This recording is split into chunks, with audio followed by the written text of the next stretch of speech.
Eu queria compartilhar com os irmãos alguma coisa sobre o texto que a gente teve como divisa da campanha. Então, lendo em Atos dos Apóstolos, no capítulo 18, eu quero ler com os irmãos a partir do capítulo 18, do versículo 1 ao 11, que a palavra de Deus nos diz assim: nós vamos compartilhar uma ação missionária na vida do apóstolo Paulo. A palavra de Deus diz assim: depois disso, Paulo partiu de Atenas e chegou a Corinto. Lá encontrou um judeu natural do Ponto chamado Áquila, que havia chegado da Itália fazia pouco tempo, e sua mulher Priscila, porque Cláudio havia decretado que todos os judeus saíssem de Roma. E Paulo foi ao encontro deles. E por exercerem o mesmo ofício, passou a morar e a trabalhar com eles, pois eram fabricantes de tendas. Ele debatia todos os sábados na sinagoga e convencia judeus e gregos. Quando Silas e Timóteo desceram da Macedônia, Paulo dedicou-se inteiramente à palavra, testemunhando aos judeus que Jesus era o Cristo. Mas como estes se opuseram e proferiram ofensas, ele sacudiu as suas roupas e disse-lhes: o vosso sangue seja sobre a vossa cabeça. Estou inocente e a partir de agora vou para os gentios. E saindo dali, entrou na casa de um homem temente a Deus chamado Tício Justo. A casa ficava ao lado da sinagoga. Crispo, chefe da sinagoga, creu no Senhor com toda a sua casa. Também muitos coríntios, quando o ouviam, criam e eram batizados. E de noite, o Senhor disse em visão a Paulo: não temas, mas fala e não te cales, porque estou contigo e ninguém te atacará para te fazer mal algum, pois tenho muita gente nesta cidade.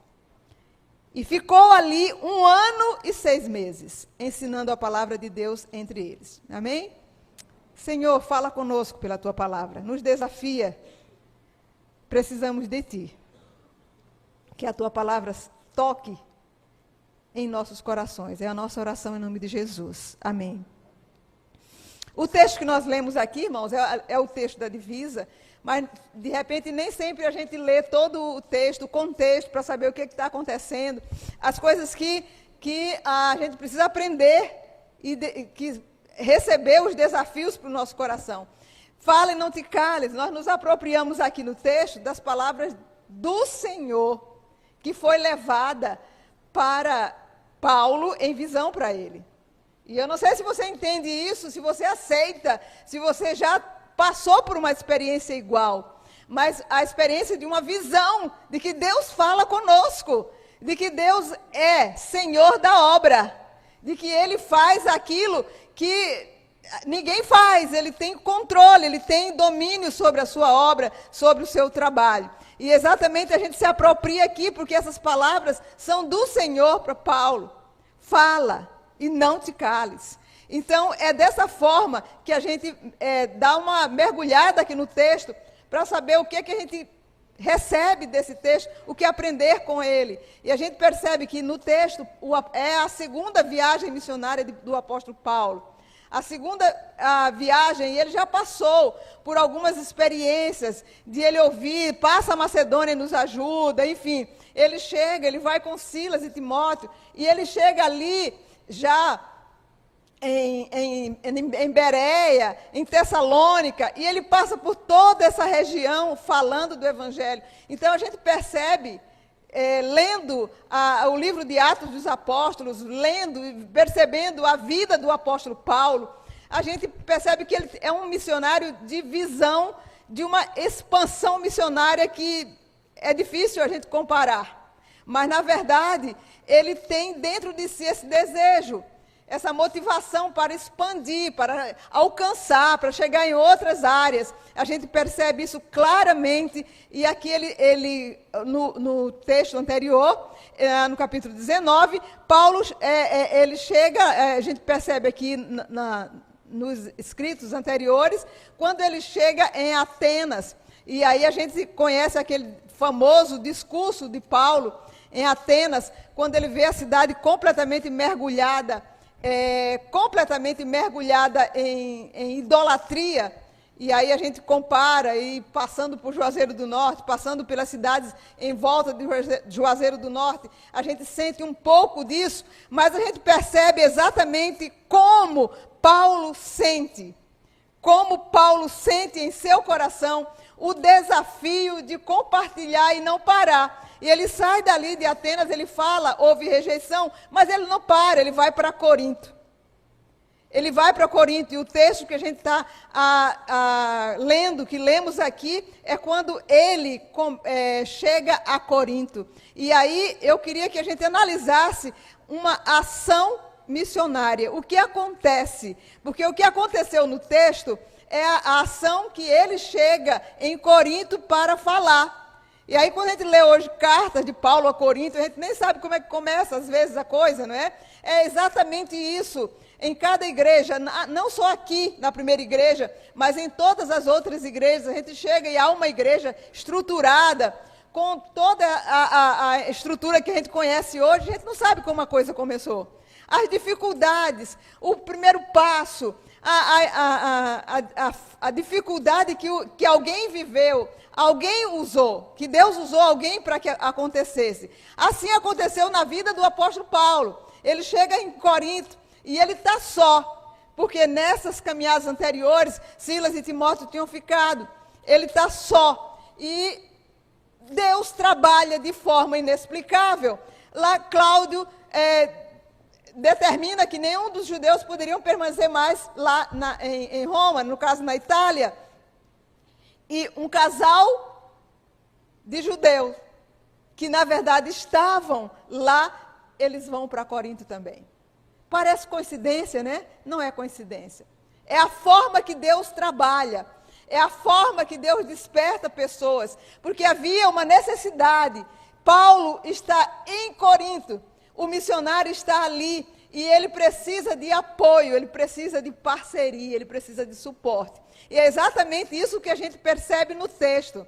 Quando a gente vê algumas coisas que a gente vai perceber aqui, como é que acontece uma ação missionária? E eu digo para os irmãos que não é igual, mas é semelhante, é a forma, é o processo, é a estratégia que Deus usa para que aconteça uma expansão missionária. É dessa forma. E assim, como aconteceu na vida do apóstolo Paulo, aconteceu na minha vida várias vezes já, mas acontece em todo o Sergipe, Brasil, mundo, a forma de expansão missionária. Algumas coisas acontecem. Por exemplo, é preciso que haja disponibilidade do missionário, de alguém que vai. Não pode acontecer sem a presença do missionário, de alguém que esteja ali para desbravar, para fazer a obra missionária. Então é preciso a presença dele.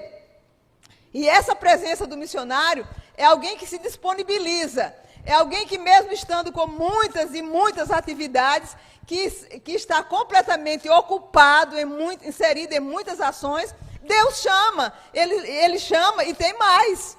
Aquilo que eu falei para os irmãos aqui é uma grande realidade. Eu não sabia para onde eu ia. De repente, Deus vai e chama. Da mesma forma, é aquela expressão que a gente vê lá no Gênesis capítulo 12, quando Deus diz para Abraão, vai para a terra que eu te mostrarei. Eu não conheço, mas Deus conhece. É para a terra que eu te mostrarei. E Deus vai conduzindo a vida do apóstolo Paulo, e ele chega a Corinto. E aí é a terra que Deus está indicando, que está mostrando. E vai se manifestando e vai se revelando. É dessa forma que Deus trabalha. Mas uma coisa é evidente. O missionário também não trabalha sozinho. Ele precisa de parceria. E aí a gente percebe quando Paulo, quando Áquila e Priscila estão em Corinto. E o texto diz que Paulo foi à procura de Áquila e Priscila. E Paulo busca essa parceria para a sua obra. A gente lê em missiologia, né, nos estudos, quando Guilherme Queira, indo para a Índia, ele diz assim, eu estou disposto a descer a mina, eu estou disposto a descer as minas. Mas quem está disposto a segurar as cordas? Quem está disposto a segurar as cordas?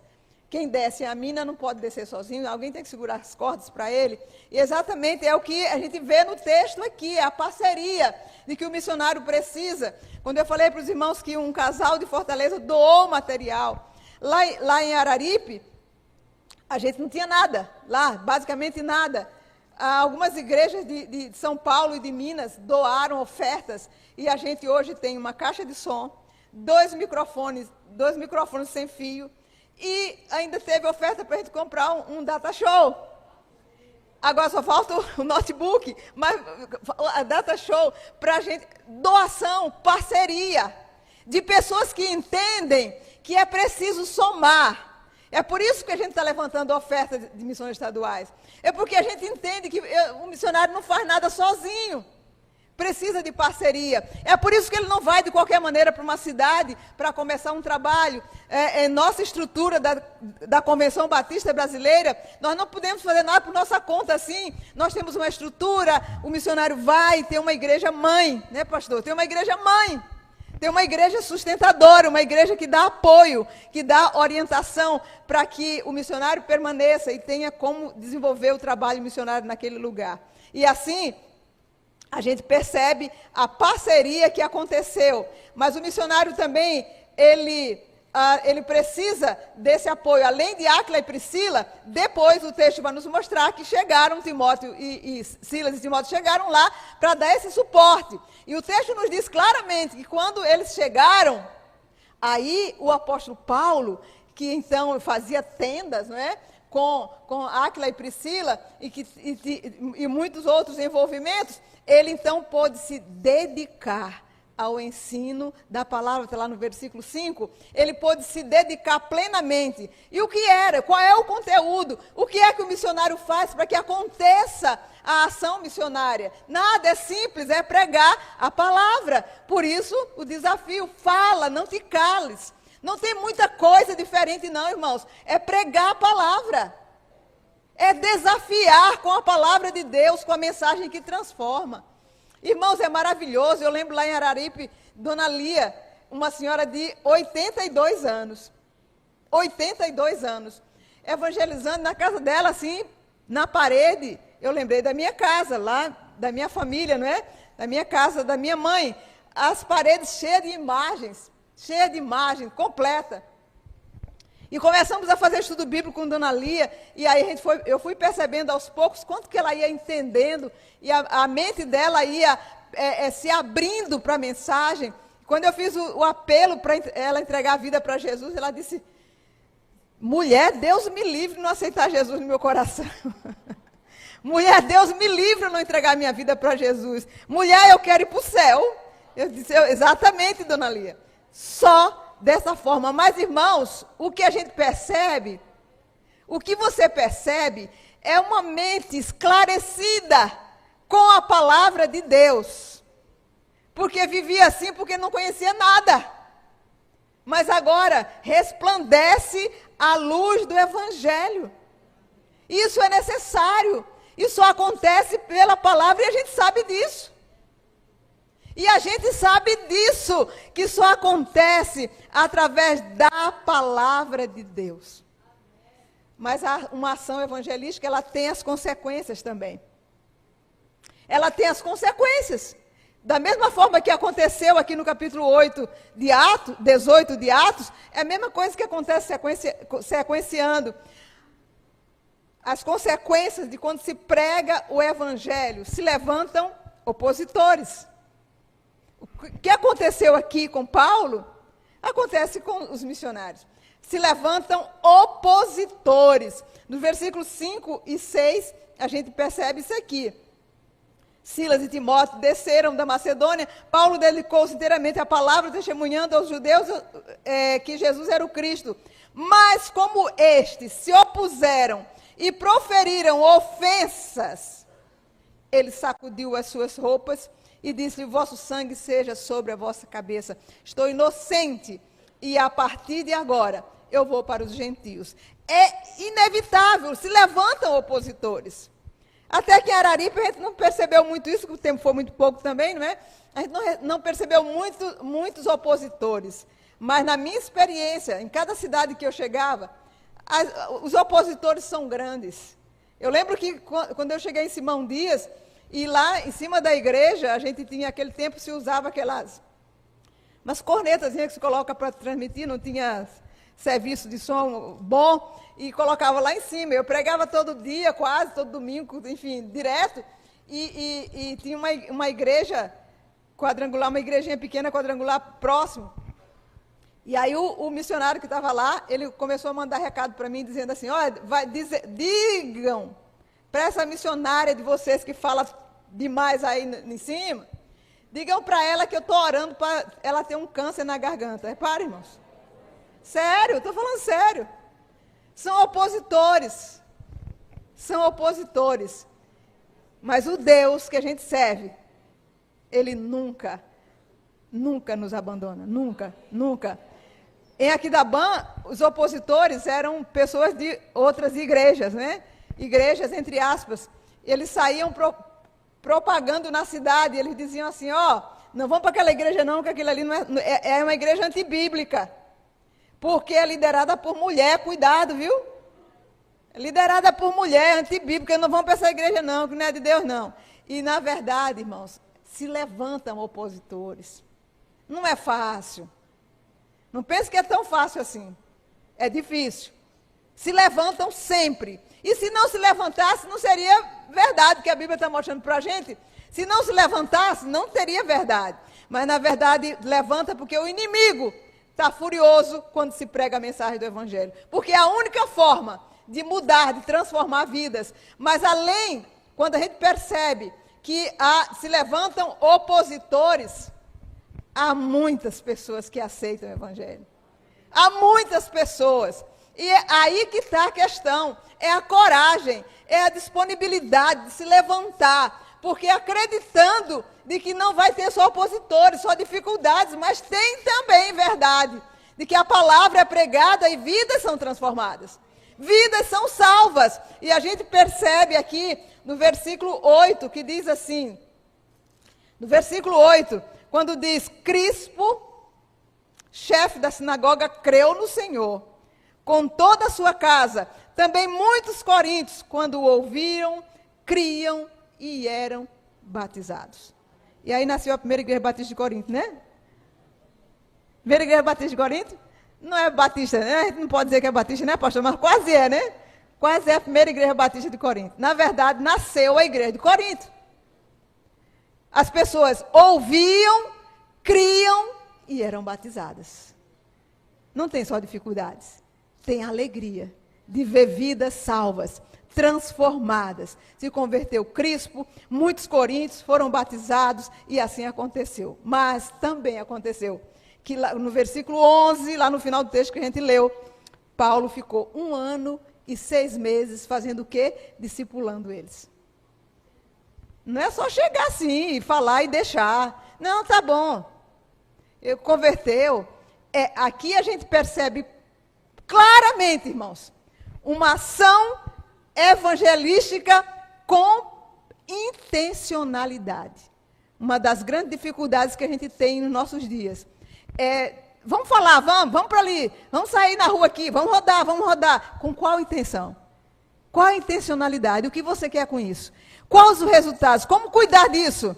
Como discipular? Como integrar? E agora? E é só assim, sair, falar? Não! Se fala, mas tem resultados? O que você pode apresentar de concreto? De resultado de uma ação sem intencionalidade? E exatamente o que aconteceu aqui, aconteceu dessa forma. E aí a gente vê no texto o cumprimento da palavra.